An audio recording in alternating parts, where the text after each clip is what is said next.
Le 4 quarts politique de la semaine, l'émission hebdomadaire du dimanche matin qui vous aide à décrypter, à analyser, à approfondir l'actualité de la semaine. Nos intervenants cette semaine, Alberto Toscano, la presse européenne, Christine Claire, Le Point, le Télégramme de Brest, Ariel Schwab, spécialiste en communication, directrice adjointe de Havas France, et Franck Meloul. Nous avons le plaisir d'avoir cet invité de marque. Il est patron de la chaîne i24 News. Bonjour à tous. Vous avez vu que, chose promise, chose due, j'ai apporté un 4 quarts cette semaine pour la rentrée. Et donc, on fera comme d'habitude, chacun choisira, J'explique à notre invité le sens. Ça s'appelle le 4 quarts parce qu'il y a 4 invités. Et dans le 4 quarts, il y a des œufs, de la farine, du beurre et du sucre. Et donc, je vous laisse le soin de tenir le rôle qui vous sied. Chacun choisira selon ses penchants. Il faut dire que tu as amené un 4x4 de supermarché. Hein. Tu aurais pu le faire à la main, quand même. Ah, je reconnais Alberto Toscano. C'est vrai, on ne peut rien te cacher, mais on m'a promis qu'il y avait non seulement les 4 éléments, voilà, il faut en l'air le 4 quarts. Est-ce qu'il y a un peu de vinaigre? Avec un peu de... Non, mais on m'a promis qu'il y avait, parce que dans le 4 quarts, il y a aussi un peu de rhum ou de Cointreau. Alors, vous pouvez choisir aussi le rhum ou le Cointreau. Moi, j'ai un penchant pour le Cointreau et je soupçonne Franck Meloul d'avoir le même penchant pour des raisons qu'on vous expliquera un jour.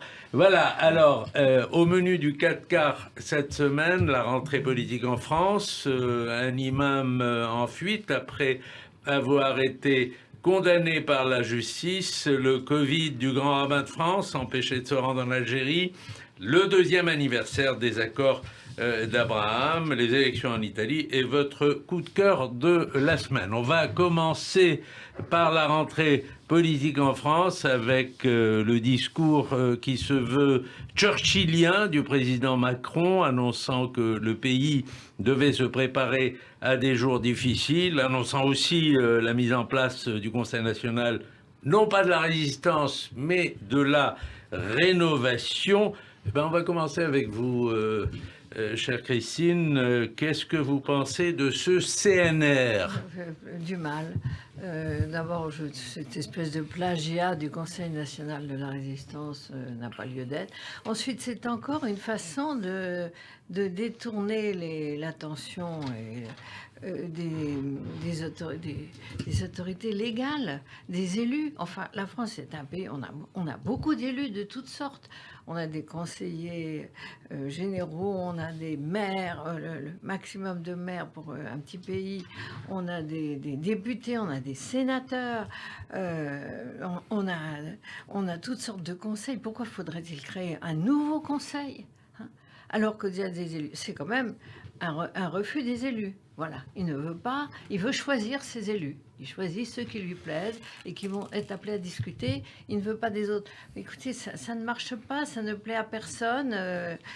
Oui, c'est vrai que le CNR est déjà boycotté par les oppositions, y compris par le président du Sénat. Un nouveau sujet, y compris par le président du Sénat, y compris par Édouard Philippe, qui a quand même rejoint la majorité.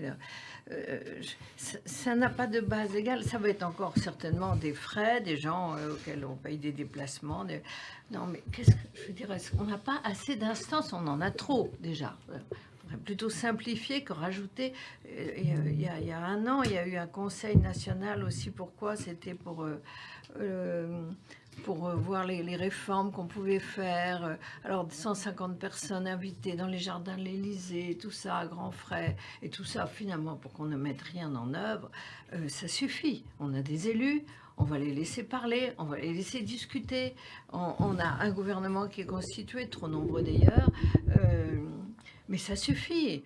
Arrêtons de créer des nouveaux trucs et des nouveaux machins, comme aurait dit le général de Gaulle. Ariel Schwab. Non, mais c'est vrai que ça interpelle cette capacité qu'a Emmanuel Macron à être dans la grandiloquence. Donc, quelle que soit sa position, il a une capacité à entraîner avec lui dans la manière de formuler les choses et dans la manière d'investir sa position, toujours quelque chose qui le dépasse. On aime bien ça quand même en France, rappeler quand même la grandeur de notre histoire et de notre héritage et avoir des personnages qui font l'histoire. Donc, moi, je serais un tout petit peu moins sévère sur le rattachement à la... Je suis tout à fait pour De Gaulle, Clémenceau et tout ça. Simplement, on respecte les institutions. Mais au-delà de la question du respect, il y a une chose qui me paraît intéressante dans cette logique du CNR, c'est le travail à la refondation de la mécanique démocratique qui est quand même à la peine. On a un fonctionnement de fait, au vu des résultats des élections législatives de l'Assemblée, qui est extrêmement complexe, où les alliances et les coalitions vont, dans les prochaines années, on le voit, primer sur les idées. Au fond, on subit aujourd'hui les mêmes travers d'une certaine manière que le fonctionnement démocratique israélien et de la Knesset. L'Assemblée nationale est un peu en train de se transformer en Knesset, ce qui n'est pas forcément pour le meilleur de ce point de vue-là. C'est-à-dire qu'en effet, comme je le disais, je pense que ce qui est à craindre, c'est que la question des coalitions et des alliances dépasse l'enjeu des idées. Donc si derrière ce CNR, il y a un travail de refondation de la mécanique démocratique, de l'embarquement du plus grand nombre, quand même, derrière le sujet des idées plus que des alliances de partis, c'est pas mal. Alberto Toscano. Il y a un problème réel qui est de renouveler la démocratie, de donner du nouveau sang à la démocratie dans les différents pays européens d'ailleurs, parce qu'elle a besoin partout d'être relancée. D'ailleurs, la participation électorale le montre largement. De l'autre côté, je trouve que cette solution est effectivement un miroir pour des alouettes et que Christine a raison quand elle remarque que c'est plus un instrument de communication, si j'ai bien interprété ce que Christine a dit, qu'une réelle contribution au renouvellement des institutions. Les institutions existent, et il faut faire en sorte qu'elles marchent mieux, plutôt que d'essayer de les remplacer par quelque chose dont on ne connaît pas bien les logiques. Alors, Franck Melloul, on a le plaisir de vous avoir pour cette première émission de rentrée. Je n'oublie pas que vous avez été, dans une vie antérieure, numéro 3 à Matignon.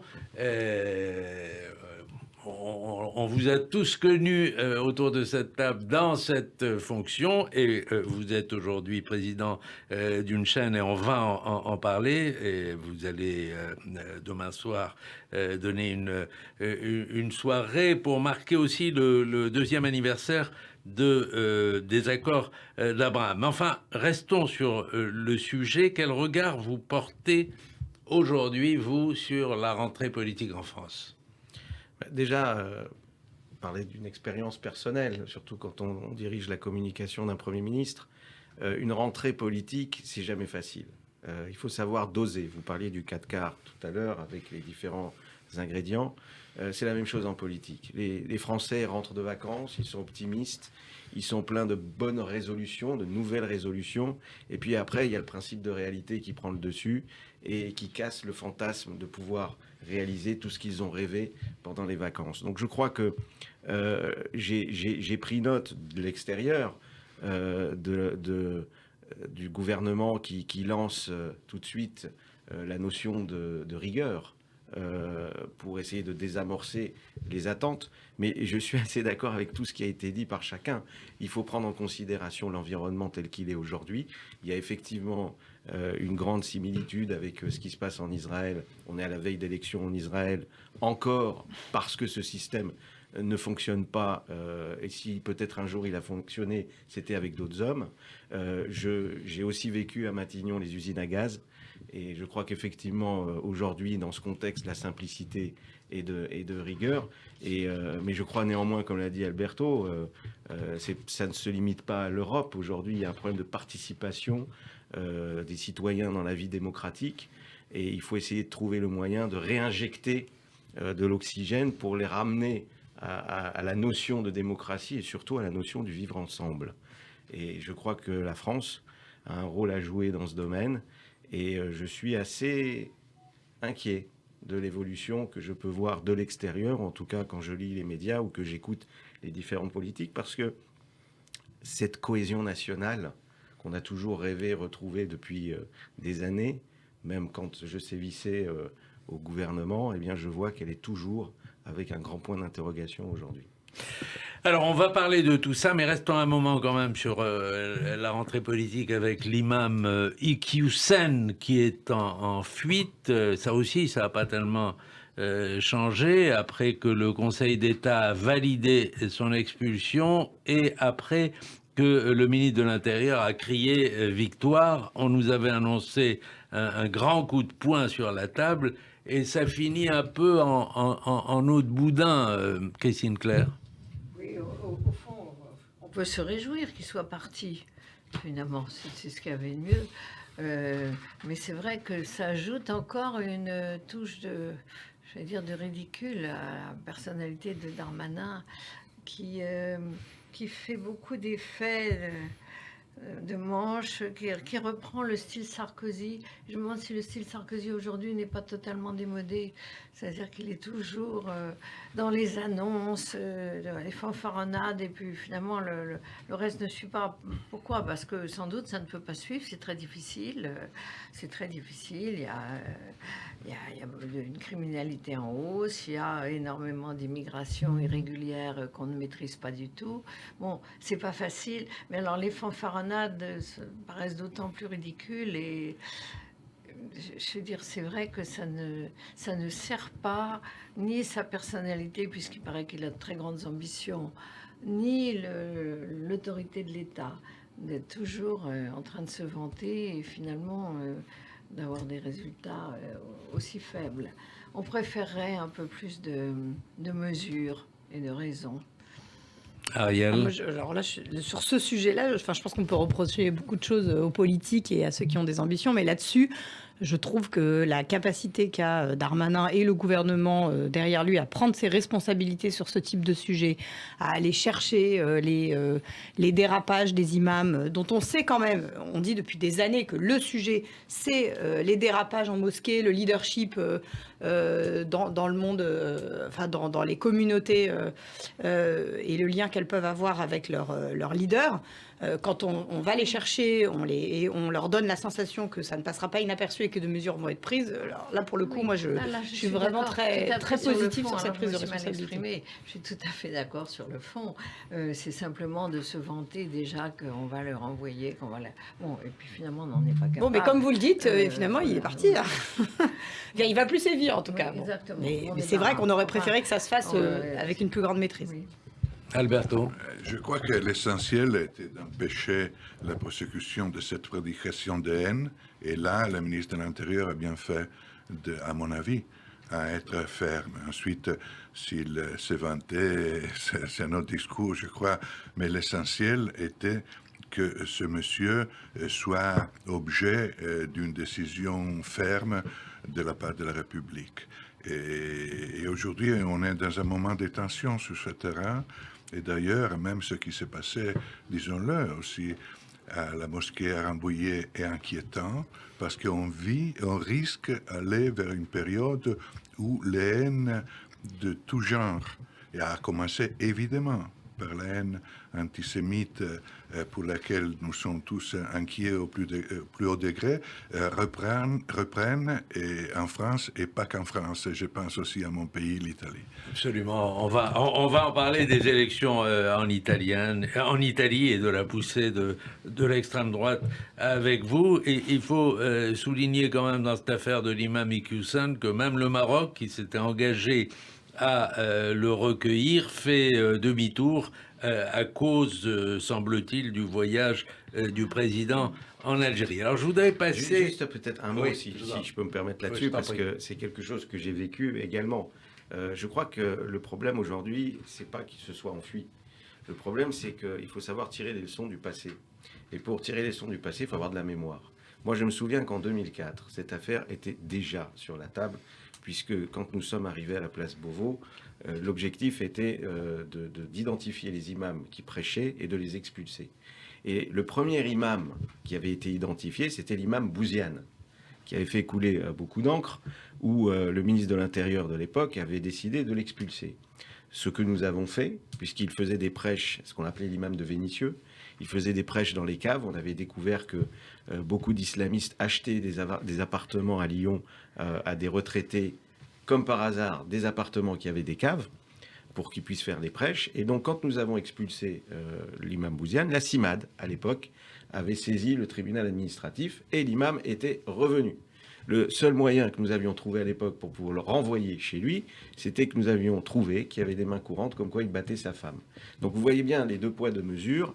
Et je crois qu'entendre ce discours aujourd'hui en 2022, qu'on ne peut toujours pas expulser ceux qui suscitent la haine de l'autre ou appellent au terrorisme, à l'antisémitisme ou à la destruction de la France, parce que il faut dire les choses telles qu'elles sont, je crois qu'il est là le vrai problème. Il ne s'agit pas de la méthode, il ne s'agit pas non plus d'un ministre, il s'agit d'un système complet qu'il faut réformer. Qui veut réagir?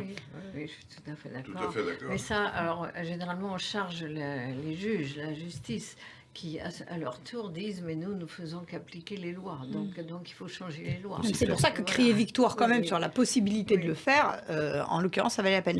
Tant qu'on est sur ce sujet quand même, parce que je pense qu'il faut être ferme sur tous les aspects de la question du vivre ensemble et de la protection de la France, il y a quand même eu une action à la mosquée de Rambouillet, qui a été incendié. Donc je pense qu'il faut aussi avoir à l'esprit le fait que être ferme sur la condamnation et les mesures prises quant à cet imam-là pour ses propos antisémites, homophobes, anti-républicains, il faut être très clair là-dessus. Et par ailleurs, par éthique et par cohérence, quand une mosquée est incendiée, il faut aussi exprimer notre solidarité et la demande de fermeté par rapport aux acteurs. Je crois qu'on peut dire que de ce point de vue-là, quand même, je veux dire, la France a été bien. Parce que quand on voit le nombre d'attentats, le nombre de morts, je pense encore à la célébration de l'attentat de Nice, et le nombre de blessés dont on ne parle pas, des gens qui restent blessés à vie, on peut dire que quand même, ça n'a pas suscité en France de mouvements d'attentats et de mouvements de haine qu'on aurait pu craindre après de telles vagues. Parce que quand même, ça fait 10 ans maintenant, et que les attentats, je suis désolée, mais ils viennent toujours du même bord. Bon. Mais quand ça arrive, il faut quand même des attentats commis par des chrétiens, par des juifs. Non, c'est toujours des attentats. Bon. Là, en l'occurrence, à Rambouillet. En l'occurrence, mais bien entendu, et la justice et le peuple et tout le monde va les défendre et c'est très bien. Mais c'est vrai qu'il y a eu quand même une résistance démocratique à ce qui aurait pu être un mouvement de haine, à ce qu'on pouvait attendre quand même des vengeances. Et ça n'a pas eu lieu. Il y a aussi, il faut ajouter cette affaire de Longperrier en Seine-et-Marne, le 24 août dernier. Le parquet de Meaux a écarté le mobile antisémite dans le meurtre de cet homme, Eliaou Haddad. Est-ce qu'on n'a pas écarté ce mobile un peu trop vite? Alors ça, c'est un sujet, je pense, très important et très compliqué. Il faut à la fois, il faut qu'on soit capable de subtilité et de fermeté dans le même temps, c'est-à-dire qu'il faut qu'on soit, en tant que... la communauté juive doit être extrêmement ferme et en alerte quand il y a un acte comme celui-ci, parce que au fond, l'histoire nous montre qu'on ne peut compter que sur nous-mêmes pour mettre en avant et pousser l'enjeu du caractère antisémite. On le sait depuis l'histoire d'Ilan Halimi, de Sarah Halimi, la bataille, il faut qu'on la mène, et donc il faut qu'on ait... De Mireille Knoll. Et de Mireille Knoll, il faut qu'on ait... Oui, enfin, exactement. Mais en tout cas, il faut qu'on ait cette capacité d'alerte et de signaux faibles sur la question antisémite plus forte que n'importe qui et qu'on ne lâche pas ces combats-là. Malheureusement, nous n'avons pas le choix. Il faut compter sur nous là-dessus. Pour autant, et la communauté juive doit prendre ses responsabilités aussi, mais c'est là où c'est compliqué. Ces histoires, c'est aussi des histoires humaines. Et donc, s'il s'avère qu'il n'y avait pas d'enjeu antisémite, il faut aussi être capable de le supporter, de l'entendre et de baisser la garde. Donc, c'est vraiment un sujet, je pense, très important et très compliqué, dont on n'a pas encore tous les tenants et les aboutissants. Il faut garder cette capacité à être en alerte surdimensionnée pour mener la bataille quand elle doit être menée, et en même temps être capable de ne pas chauffer les foules et les uns et les autres tant qu'on n'est pas complètement au clair sur le sujet. c'est pas Alors, simple. on va faire un tour de table sur un sujet voisin avant d'en venir aux accords d'Abraham. Il y a eu ce voyage donc du président de la République en Algérie. Le grand rabbin de France devait accompagner la délégation et il a finalement annulé son déplacement à cause du Covid. C'était la raison qui était donnée. Il y a eu quand même des oppositions très fortes à cette visite en Algérie. Est-ce qu'on peut parler d'un Covid diplomatique de la part du grand rabbin de France? Vous voulez réagir là-dessus? Écoutez, moi, je pars du principe qu'un rabbin ne ment jamais, à plus forte raison le grand rabbin de France. Donc, je tendrai à croire ce que dit Reine Corchia et lui souhaite prompt rétablissement. Au-delà de ça, on constate quand même que les tentatives d'apaisement et de travail, d'histoire et d'actualité sur le lien entre la France et l'Algérie restent extrêmement compliquées et que les Juifs, dans cette histoire, ont un rôle pivot, pour le meilleur et pour le pire d'ailleurs, au fond. Oui, mais enfin, chaque fois qu'ils essayent de jouer un rôle dans cette affaire, on est à la fois les empêcheurs de tourner en rond. C'est-à-dire que notre présence dans cette histoire-là ne permet pas de faire abstraction d'une partie de la complexité de cette histoire-là.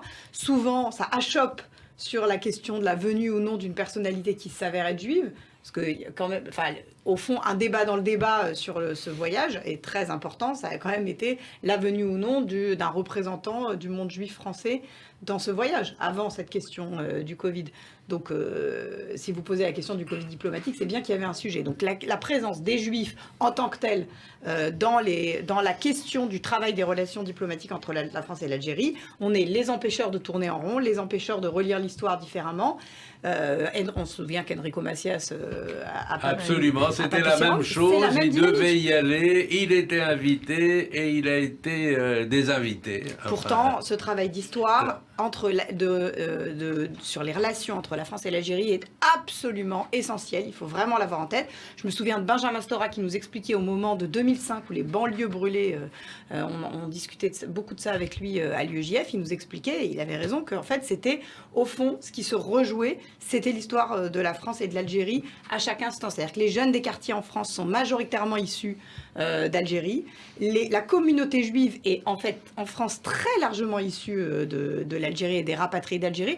Donc quand ça flambe, quand ça pète, quand il y a des agressions antisémites ou quand il y a des sujets de drapeaux, de matchs et de dérives dans les quartiers en France, et bien en fait souvent, très souvent, trop souvent, c'est le lien franco-algérien et cette question de la mémoire qui n'est pas assez travaillée. Oui. Alors, de l'Algérie au Maroc et du Maroc aux accords d'Abraham, on va en parler dans un instant avec Franck Meloul après un point d'information. Radio J. Les infos week-end. Eva Soto.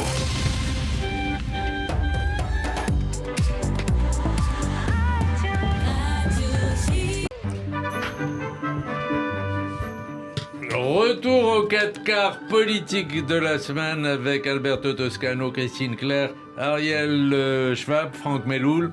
Et pour la première fois, un 4 quarts. Alors, Alberto m'a bousillé mon effet. Non, mais la prochaine fois, je vous demanderai, puisque chacun sait que vous êtes un fin gourmet et que vous êtes souvent au fourneau pour la joie de vos amis, la prochaine fois, vous nous apporterez le 4 quarts vous-même, puisque vous me reprochez d'apporter un 4 quarts de prise unique. Moi, je fais des recettes italiennes. Ah, le 4 quarts, c'est pas italien. Mais il y a peut-être un 4 quarts italien. On va l'inventer. Dans le 4 quarts italien, il y a 5 quarts. Voilà. On trouve toujours des compromis. Bon, alors, on rajoute aux œufs, à la farine, au beurre et au sucre, donc une goutte de Cointreau italien.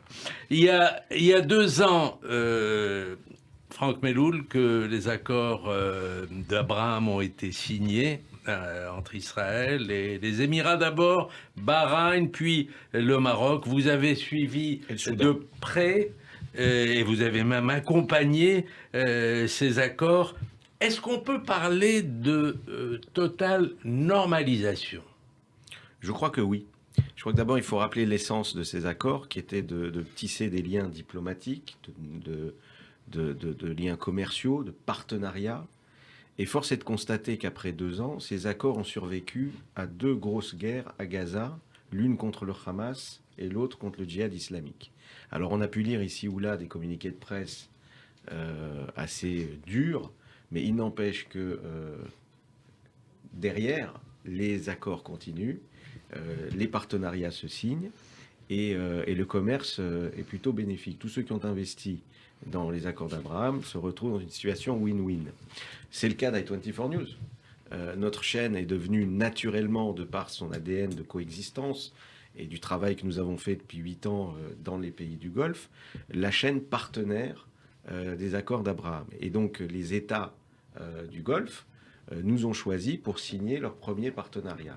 Force est de constater aussi que dans l'histoire d'Israël, nous sommes devenus le premier média de l'histoire à signer des partenariats avec des pays arabes, à être diffusés sur des plateformes arabes et à ouvrir des bureaux dans les pays arabes. Nous sommes aujourd'hui présents à Dubaï, à Manama, à Rabat, Casablanca, et je l'annonce chez vous. Vous avez ouvert un bureau permanent à Rabat. Mais dans tous les villes que j'ai citées, nous avons des bureaux permanents. Et l'annonce que je voulais faire, c'est que dans quelques semaines, nous serons à Abu Dhabi également. Donc cela montre bien qu'aujourd'hui, avoir un média basé en Israël qui devient la caméra de ce nouveau Moyen-Orient qui est en train de se mettre en place, de cette nouvelle dynamique, eh bien c'est formidable. Moi, ce qui m'interpelle, étant ici à Paris, c'est l'ignorance européenne sur ces accords d'Abraham. Alors, est-ce que c'est une ignorance parce qu'on n'en parle pas ou que les journalistes ne souhaitent pas en parler ? Mais si c'est vicieux, je crois comprendre pourquoi. Parce que, d'une part, il y a la paix, et la paix, ça dérange parce que c'est pas la paix avec les Palestiniens. Les Palestiniens rejettent les accords d'Abraham. Et d'un autre côté, ce qui réunit les pays autour des accords d'Abraham, il y a un dénominateur commun stratégique, on l'a entendu tout à l'heure dans les informations, c'est l'Iran. Et aujourd'hui, les pays européens s'unissent avec les États-Unis pour trouver un accord avec l'Iran, alors que les pays arabes de la région ont fait le choix de s'allier avec Israël parce qu'ils ont une crainte de l'hégémonie iranienne. Et là, on voit bien que la diplomatie européenne et américaine est à contre-courant avec la dynamique des accords d'Abraham. Mais en tout cas, quand on vit au Moyen-Orient, on est beaucoup plus optimiste sur ce qui se passe là-bas que quand on vit en dehors du Moyen-Orient. Est-ce que l'idée, finalement, c'est de créer quelque chose qui ressemblerait à Al Jazeera, je veux dire, dans une version à la fois française, arabe, anglaise. Alors c'est vrai que nous sommes dépeints comme l'alternative d'Al Jazeera, mais je vais vous dire, ma plus grande fierté, on cherche le mot, et une des réussites d'i24 News, c'est qu'aujourd'hui, nous sommes devenus une alternative d'Al Jazeera pour les pays arabes eux-mêmes. Je me souviens d'une discussion avec la ministre de la Communication de Dubaï qui me disait, d'abord, je regardais votre chaîne pour comprendre ce qu'est un Israélien. En fin de compte, elle s'est rendue compte qu'un Israélien était tout à fait comme elle et qu'il y avait énormément de proximité. Et puis, au fur et à mesure, en regardant cette chaîne, elle a commencé à découvrir ce qu'est le breaking news pour une chaîne en arabe, ce que c'est une chaîne d'information internationale en arabe. Et le choix qu'elle avait jusqu'à présent, c'était Al Jazeera avec l'agenda qu'on connaît, ou Al Arabiya, qui est devenu maintenant avec MBS, une chaîne beaucoup plus locale sur ce qui se passe en Arabie Saoudite. Et elle me dit, je vous regarde tous les soirs parce que vous êtes la seule chaîne en arabe qui m'expliquait le monde. Et c'est ça être l'alternative d'Al Jazeera. Et quand ce sont des pays arabes eux-mêmes qui consomment i24 News, eh bien je crois que c'est la plus belle reconnaissance qu'on puisse avoir et la meilleure légitimité d'avoir lancé cette chaîne sous l'impulsion de Patrick Drahi dans la seule démocratie de la région. Et vous avez décliné, comme chacun sait, la chaîne en différentes versions, anglaises, arabes. Est-ce que tout de même la version française reste le vaisseau amiral de i24 News? Non. Non. Non. justement par la dimension des accords d'Abraham. Notre chaîne a complètement changé d'ADN. C'est la chaîne arabe aujourd'hui qui est le vaisseau amiral, parce que la chaîne arabe permet de passer des messages à une population bien déterminée qu'on ne pourrait pas faire en français ou en anglais. Alors, c'est pas la chaîne française, ce sont les 3 chaînes qui sont le vaisseau amiral. Parce que le mot-clé dans notre chaîne, c'est la synergie. Et cette synergie entre les journalistes francophones, anglophones et arabophones permet une diversité du contenu unique qui nous permet totalement de nous différencier de nos concurrents. Israël, Franck Melloul, est à la veille d'un nouveau scrutin, encore un, qui a lieu le 1er novembre prochain. Vous devez avoir l'habitude maintenant de préparer des soirées électorales sur votre chaîne. Qu'est-ce qui peut assurer que cette fois ce sera la bonne et que les élections pourront dégager une majorité? Je vous vois en train de sourire. Je me souviens d'une réunion de mon comité exécutif au moment du déclenchement des hostilités en Ukraine, après avoir envoyé mes équipes sur place, et regardant mon directeur financier en lui disant « Écoute, avec ce qu'on a dépensé sur le conflit ukrainien, j'espère qu'on n'aura pas d'élection cette année. » Manque de peau, 15 jours après, les élections ont été annoncées. Donc effectivement, encore une. Je ne sais pas ce que ça va donner, mais ce que je peux vous dire, c'est que, encore une fois, c'est le même problème. Tout dépendra de la participation. S'il y a une participation forte, eh bien, il peut y avoir une majorité qui se dégage. S'il n'y a pas de participation forte, on se retrouvera toujours dans le même écueil avec les partis arabes qui joueront le rôle d'arbitre de blocage d'une coalition ou une autre. Donc nous allons couvrir cela comme nous l'avons toujours fait, avec effectivement les hommes politiques qui vont venir sur notre antenne parler de leur programme et de leurs ambitions, mais aussi soirée spéciale électorale et essayer de décrypter vers quoi cette coalition va déboucher, mais il est encore très prématuré de dégager un quelconque pronostic. Alors, je me tourne vers Alberto Toscano, puisque en Italie, on n'est pas encore entré dans une spirale à l'israélienne, mais quand même, de nouvelles élections ont lieu fin septembre, avec un très gros risque de voir l'extrême droite prendre le pouvoir. Oui, et les élections ont lieu le 25 septembre. Il s'agit d'élections anticipées, même si la législature aurait dû terminer 6 mois plus tard. Donc, c'est légèrement anticipé. La législature qui vient de finir par ces élections anticipées et la dissolution du Parlement de la part du président de la République a vu 3 majorités différentes. C'est dire s'il y a une situation presque structurelle d'incertitude en Italie. La différence entre l'Italie et l'Israël, dans ce cas, est qu'en Israël, quand il n'y a pas de majorité, on essaie, quand il y a une crise à laquelle on arrive à trouver une solution, on dissout la Knesset et il y a des élections anticipées. On en a vu plusieurs. En Italie, pendant 4 ans et demi, on a trouvé des solutions presque miraculeuses, par des majorités assez bizarres. La première était entre les 5 étoiles et la Ligue. La deuxième était entre les 5 étoiles et la gauche. La troisième était pratiquement tous ensemble dans le gouvernement de Mario Draghi. Ce gouvernement de Mario Draghi a été forcé à démissionner à cause de la rébellion, de la révolte d'une partie de la majorité qui, en percevant l'atmosphère de fin de législature, je répète, l'échéance normale des élections était au mois de mars, a commencé à faire une campagne électorale anticipée quelque part. Et donc, il y a eu une atmosphère de polémique, et dans ce contexte, et compte tenu de la relation avec l'Europe et de tous les problèmes de l'Italie, Mario Draghi a dit « où il y a de la discipline, où je pars ». Il n'y a pas eu la discipline et il est parti. Le résultat, l'Italie est une démocratie. Et dans la démocratie, on voit c'est la perception de l'opinion publique. Aujourd'hui, cette perception de l'opinion publique est dominée par des sujets d'insécurité, par des inquiétudes qui amènent de l'eau au moulin d'une droite dure, qui base ses propositions et sa propagande sur des sujets comme la lutte à l'immigration. Il y a les migrants qui arrivent du sud de la Méditerranée vers Lampedusa, et aussi à une attitude plus dure vers les autres pays de l'Union européenne. Et aussi des solutions démagogiques, à mon sens, sur des sujets comme le coût de la vie, des sujets qui inquiètent aussi l'opinion publique française. Si à ça on rajoute le fait que Mme Meloni et son parti Fratelli d'Italia, parti d'extrême droite, avaient refusé de faire partie de la majorité de Mario Draghi et avaient refusé la logique de l'Union nationale, aujourd'hui on voit ce parti bénéficier d'une rente de position de ceux qui ont été les seuls à l'opposition.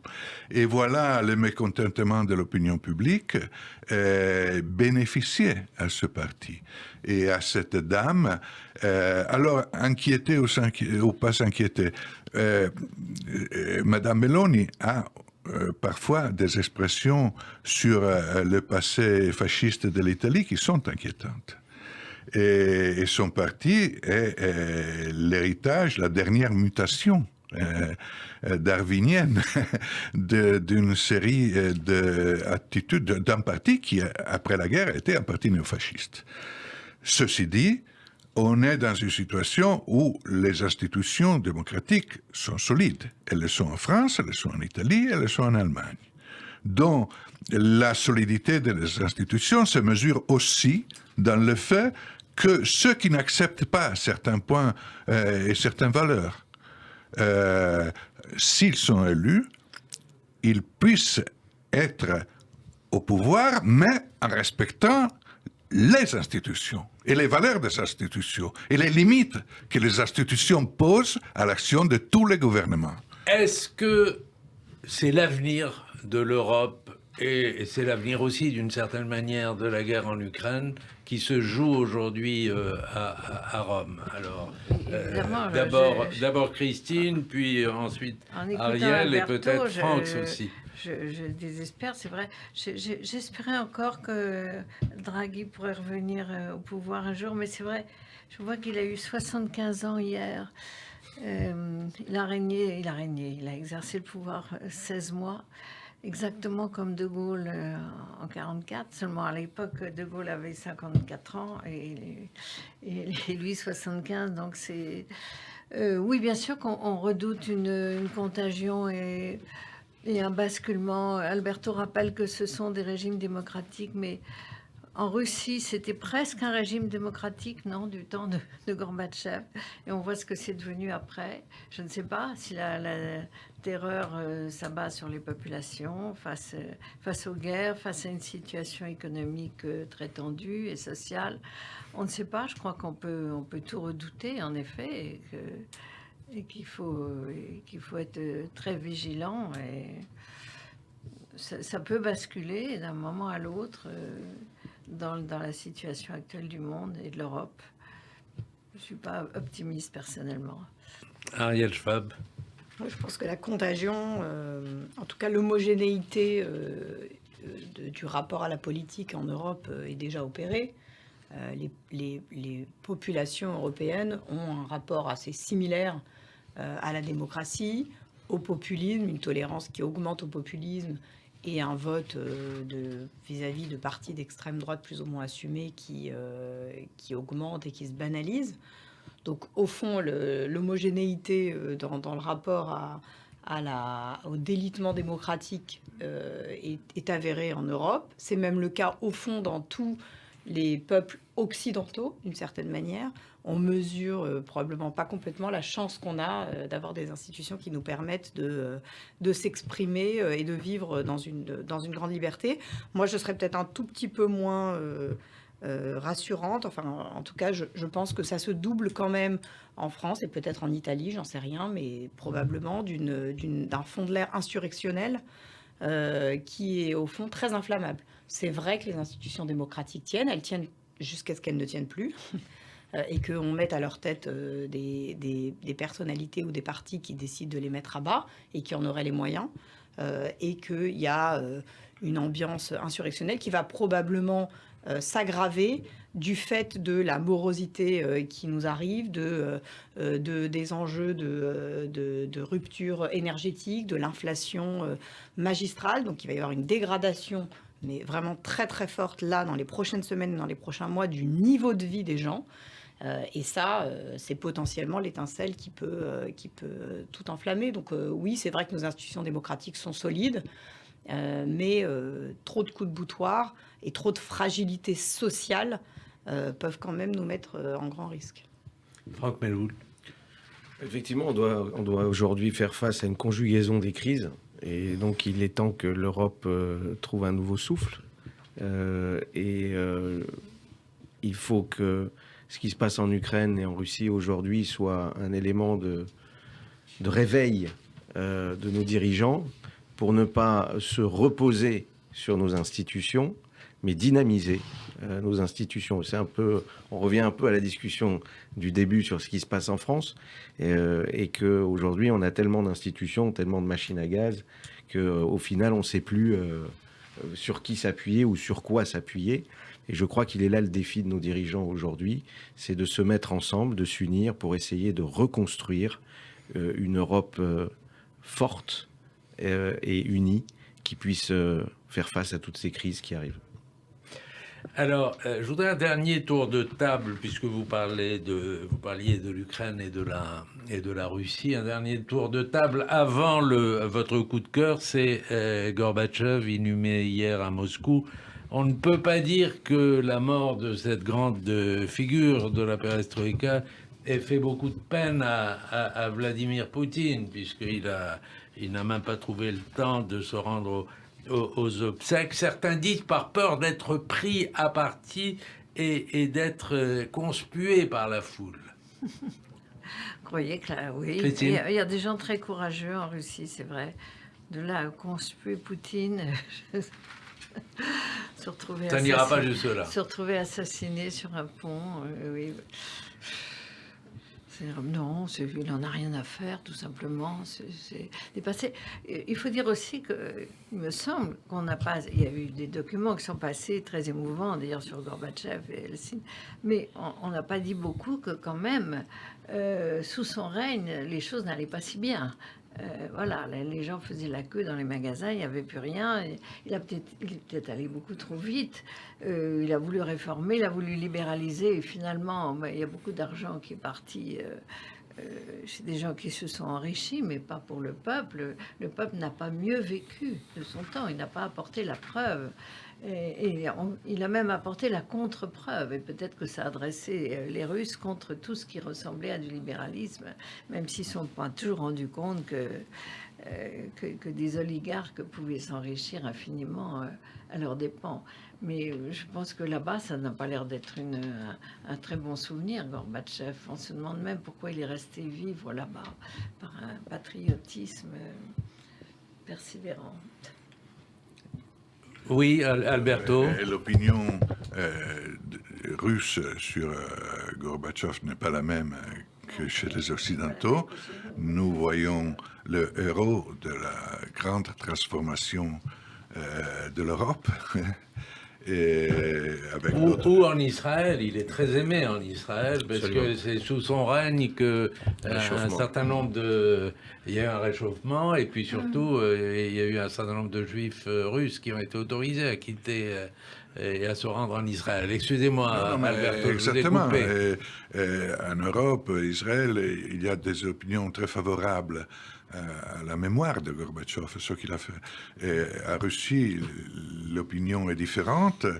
On voit un personnage qui a fait un premier pas, mais certains des pas suivants ont amené à des conséquences dont on voit aujourd'hui la dimension négative. Et de toute façon, il y a un esprit nationaliste de l'opinion publique russe. Et Gorbatchev, d'un point de vue russe, sans être un fin connaisseur de la Russie, mais je crois qu'il a un peu dessus les uns et les autres. Ceux qui le considéraient pas assez libéral et ceux qui le considéraient trop réformateur.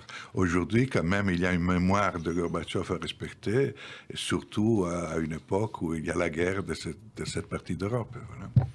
Ariel. Je crois qu'on a difficilement accès à ce que pensent vraiment les Russes. Eux-mêmes y ont-ils accès? Je ne sais pas. Il est évident qu'ils vivent dans une relecture de l'histoire, surtout une lecture biaisée, y compris de l'actualité.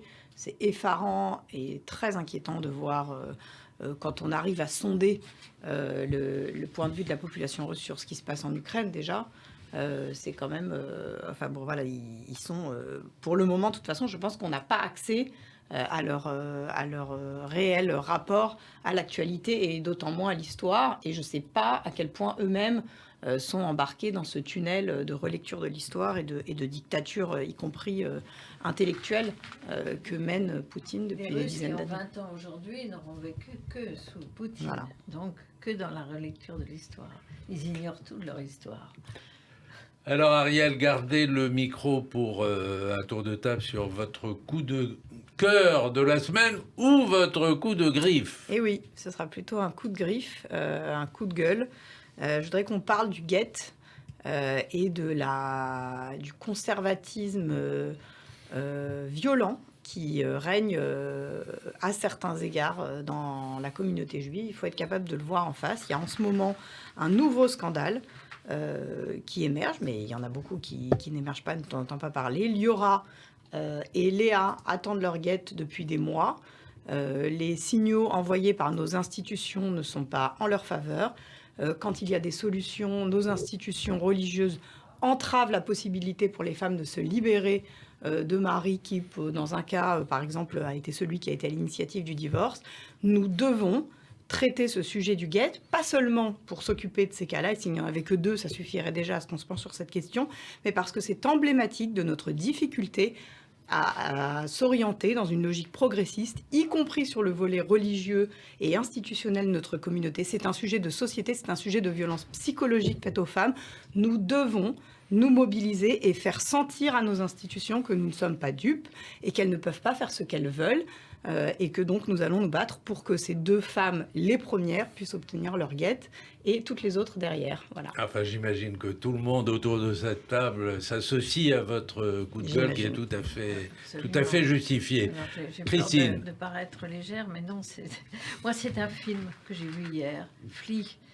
Et dans la queue au cinéma, il y avait juste derrière moi Elisabeth Borne. Ah. Je fais une parenthèse. Très simplement, avec sa mère, je crois. Et les gens la saluaient discrètement. J'ai trouvé ça formidable. Il n'y avait pas de service de retour. Flea, c'est l'histoire de... C'était ni des dessins animés, mi-film. C'est l'histoire d'Afghans qui fuient leur pays, qui répètent plusieurs fois, qui doivent répéter plusieurs fois le parcours dans des conditions absolument abominables avant d'arriver finalement au Danemark, puis en Angleterre. Mais c'est absolument bouleversant. C'est une grande réflexion sur notre époque.